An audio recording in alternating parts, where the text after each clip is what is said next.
vais être obligé de lire la liste parce qu'il y en a tellement. C'est un peu comme si je faisais mon marché au Monoprix, vous voyez.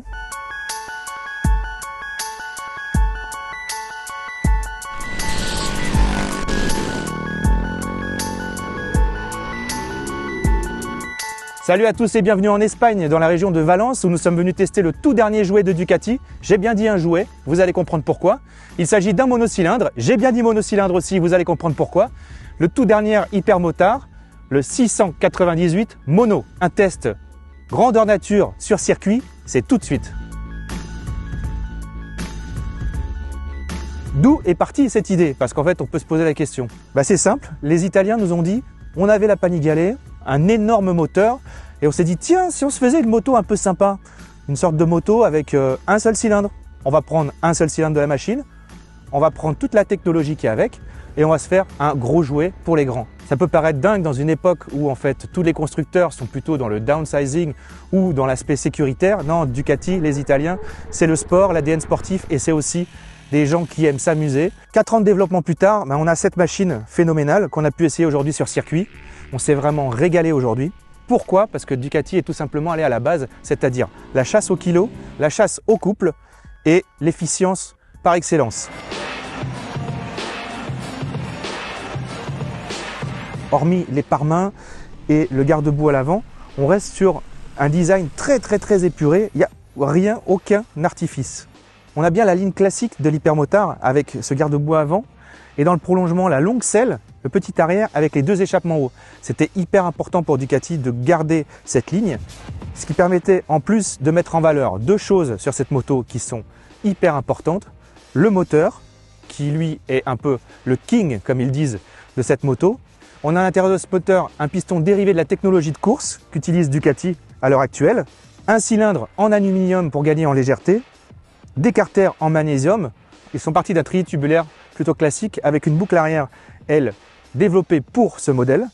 Ils ont ajouté une partie cycle qui, elle, a aussi été entièrement développée pour ce modèle. Tout ça, ça donne quoi? Ça donne un poids minimal de 151 kg. Et je peux vous dire que sur une moto, 150 kg, c'est plutôt rare de nos jours. Alors pour rendre une moto joueuse, il faut déjà travailler sur la partie cycle. On a déjà cette fourche entièrement faite sur mesure, développée par Marzocchi. Elle fait 215 mm de débattement. Elle est réalisée entièrement en aluminium pour toujours la chasse au poids. Et à l'arrière, on a un amortisseur Sachs de 240 mm de débattement. Les deux sont entièrement réglables pour une efficacité totale. Le freinage est quant à lui signé Brembo, un monodisque développé spécifiquement pour cette machine avec un étrier Brembo M432. Tout l'intérêt, c'est d'avoir une moto réactive, vive. L'idée de cette moto, c'est faire un maximum de wheeling, un maximum de glisse, mais aussi d'avoir une moto sécurisante si on veut se servir au quotidien. Alors, on a, je cite, à l'intérieur de cette machine, un ABS Bosch de courbe, entièrement réglable et sur 4 niveaux, un frein moteur réglable, un traction control réglable sur 4 niveaux, un wheelie control pour éviter les wheelings ou pour en faire mieux. Moi qui suis vraiment mauvais, j'ai bien apprécié cette aide électronique, réglable lui sur 4 niveaux. Grâce au ride-by-wire, on a aussi une gestion de la puissance qui est variable sur 3 niveaux. On a aussi des modes de pilotage dédiés, sport, road, urban, mouillé. Et on a aussi d'origine sur le modèle RVE, un quick shifter up and down qui lui sera en option disponible sur ce modèle. Donc ce monocylindre, il fait 77 chevaux sur la version de base. Il peut atteindre 85 chevaux grâce à la ligne en option, la ligne Terminioni entièrement dédiée. Ce qu'on a pu tester aujourd'hui sur ce modèle RVE entièrement équipé en mode racing. Ce qui est vraiment génial sur cette machine, c'est que quand on monte dessus, moi je suis grand, je fais 1m88. Je pose largement le pied et je pense que n'importe qui peut trouver sa place sur un modèle qui finalement a une hauteur de selle limitée puisqu'on est à 904 mm. Ce qui nous a vraiment marqué lors de cet essai, c'est que la moto, en fait, on trouve très vite ses marques dessus.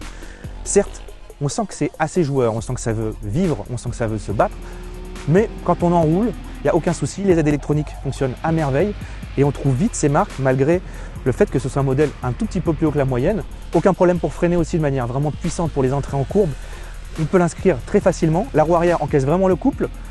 La moto aura tendance à se lever si on ne met pas les aides. En revanche, si l'électronique est branchée, aucun stress à avoir. Une moto vraiment sympa, très facile à prendre en main, avec un quick shifter up and down qui fonctionne très bien. Donc ce qui est vraiment génial, c'est que comme je disais, on a un jouet, on la met sur l'angle sans problème. Les changements d'angle se font de manière très vive sans avoir aucune frayeur, aucune. Les accélérations sont quant à elles assez progressives. Et enfin, l'après-midi, on a eu la chance de tester le modèle RVE qui lui est un peu le modèle haut de gamme, équipé de toute la dotation racing, c'est-à-dire filtre à air, boîtier et ligne d'échappement. Et là, je peux vous dire que c'est limite le jour et la nuit. On a une moto beaucoup plus nerveuse, beaucoup plus rugueuse, mais toujours aussi simple à utiliser. Certes, il a le diable au corps, mais si on veut rouler au quotidien avec, aucun problème. Pour le grip, je ne peux pas vous en parler parce qu'on avait des pneus excellents aujourd'hui, des pneus slick. De série, on a quand même du Diablo Rosso 4, ce qui est quand même un très bon pneu et parfaitement dédié au Ducati. À l'heure où en fait on est tous tristes, on a un peu moins la banane, Ducati nous offre un jouet qui nous met vraiment du soleil dans le visage, des étoiles dans les yeux. On s'est vraiment régalé avec cette moto, légère, maniable, suffisamment puissante pour se faire plaisir. Alors certes, le prix, lui, pour ce qu'on appelle une entrée de gamme chez Ducati, il est assez élevé, il est à 12 790 € et la version RVE sera à 1000 € plus cher. Ce qu'on peut dire, c'est que Ducati a vraiment fait le job, opération réussie. Et nous, on espère que la marque continuera à nous produire des motos aussi folles, aussi dingues, aussi vives que celle-ci. Merci Ducati et on espère que tout cela continuera très longtemps.